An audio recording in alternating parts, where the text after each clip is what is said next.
Are you still searching for meaning? Greetings. My name is Joseph Yeager. Welcome to another Life in Perspective broadcast. My objective is to provide thought provoking discussions so you can optimize your perspective on life.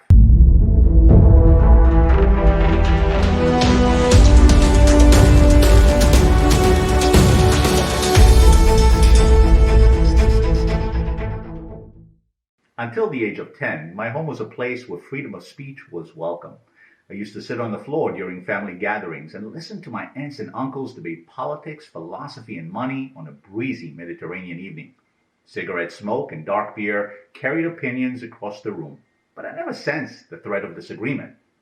Shortly after that, my father found religion and our world turned upside down.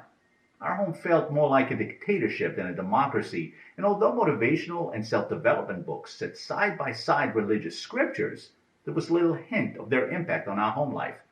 The longer time went, the more detached I became, till eventually I went on my own search for meaning. And today, I intend to share with you what I found. Before I continue, please consider subscribing to the channel if you haven't already done so by clicking the subscribe link below. You may also follow me on Facebook, Instagram, and Twitter. There is a popular notion that we're put on this earth for a purpose, and our life's mission should be to find that purpose and dedicate our life to it. Otherwise, it is a wasted life.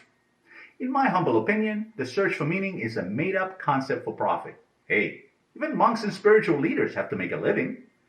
The reason this whole concept around meaning is so attractive and alluring is because, well, it sells. Heck, if you're desperate enough, you'll throw whatever money you can at something to quench the thirst for it, be it sex, drugs, gambling, and yes, the search for meaning. Only the search for meaning sounds less taboo and makes you popular at cocktail parties. The search for meaning has become another trendy punchline passed down through the generations, and thanks to the digital age, has become a marketing sensation. People from all walks of life go in search of themselves, believing that the answers to whatever ails the spirit, mind, and heart will be found under a tree on the road to Santiago de Compostela, the Amazon, or the heights of Machu Picchu.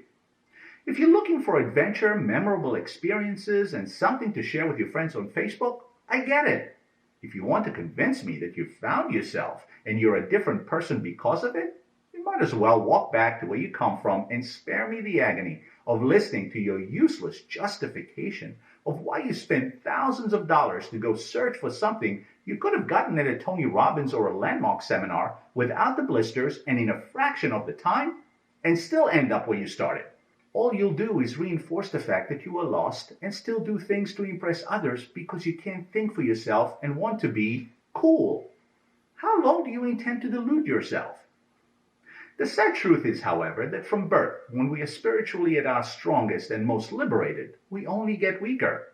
Our environment chips at us like a sculpture and molds us in its image until there is nothing but a sparkle of our true self left. We struggle our whole life to belong, appease, obey, and conform.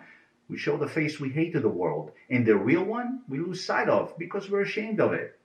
We have to put a meaning on everything and make a story to justify why bad things happen to us just so we can endure it one more day and not look bad.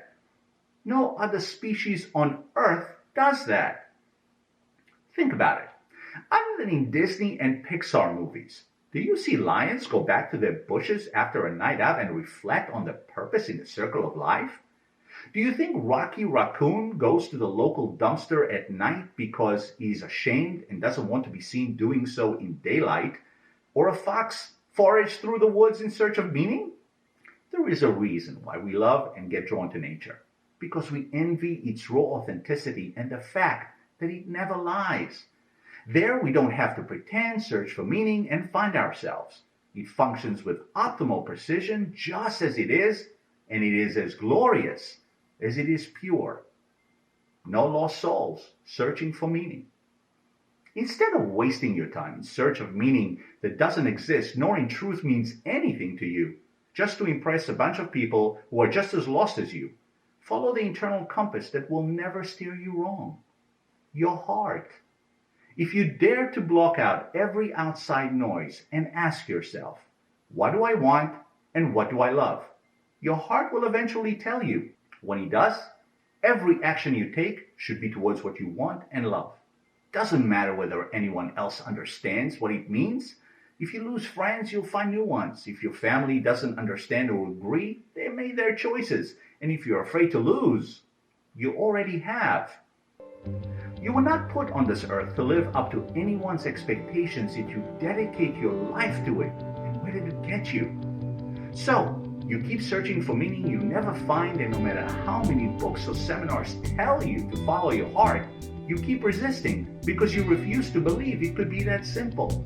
It took a brilliant mentor, young enough to be my son, to finally wake me up to the fact that the meaning we so desperately want to find only exists in the search for it.